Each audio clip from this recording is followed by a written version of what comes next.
In his testimony last week, fired FBI Director James Comey seemed to indicate that Attorney General Jeff Sessions was of interest in the Russia investigation. Our judgment, as I recall, was that he was very close to and inevitably going to recuse himself for a variety of reasons.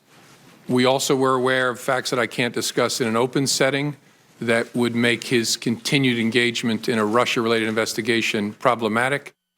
Okay, so that was last week. Now, today, the Attorney General will be grilled by the Senate.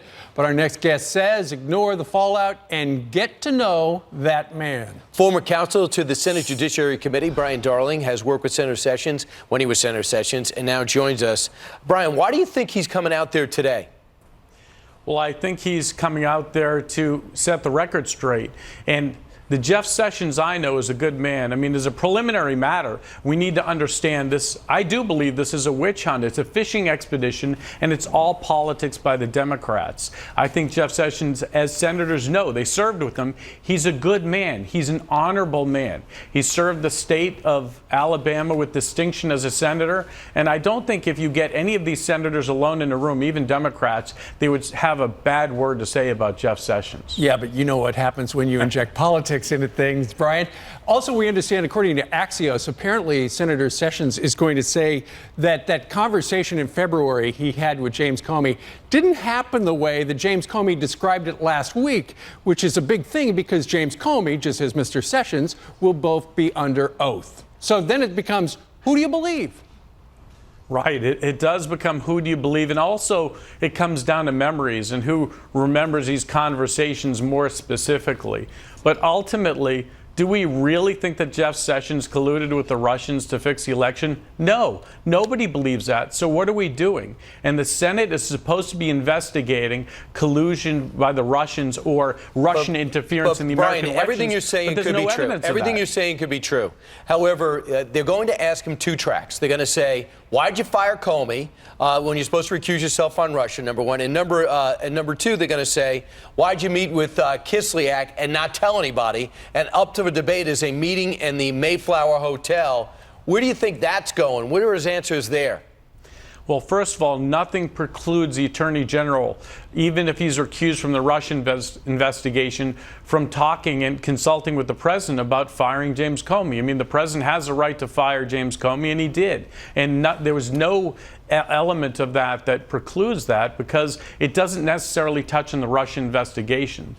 With regards to this alleged meeting at the Mayflower Hotel, I mean, they both remember it differently, and to be honest, is this really a big deal? I mean, we're talking about the potential obstruction of justice. That's not what we're supposed to be investigating. We're supposed to be investigating collusion. Sure. I hear you. He's got to have answers for it. Yeah. Hey, Brian, let me ask you this. Ultimately, you said this is a fishing expedition, and you've got Robert Mueller on here, who is now the special counsel. He's been a longtime associate and pal with James Comey. Are you okay with him running the investigation?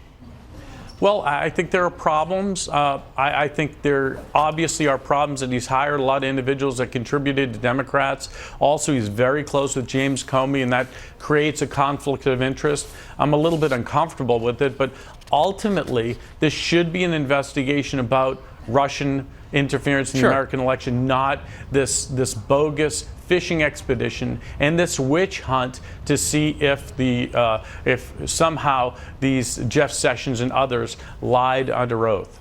Yeah, and you know what? I thought both sides were remarkably nonpartisan with Comey. You could tell where they stood, but I thought they were very professional. They go in front of the same committee today with Warner as the ranking member and Senator Burr as the chairperson. So I expect a lot of that today, and especially with a guy they know so well.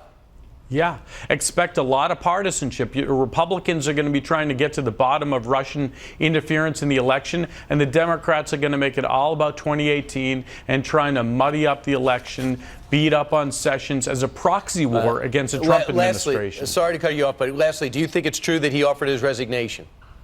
You know, those are private conversations. Maybe he did, maybe he didn't. But whoever leaked that private conversation, that person should be fired. This stuff happens in every administration, and that was a private conversation. It was dishonorable for somebody to violate that confidence.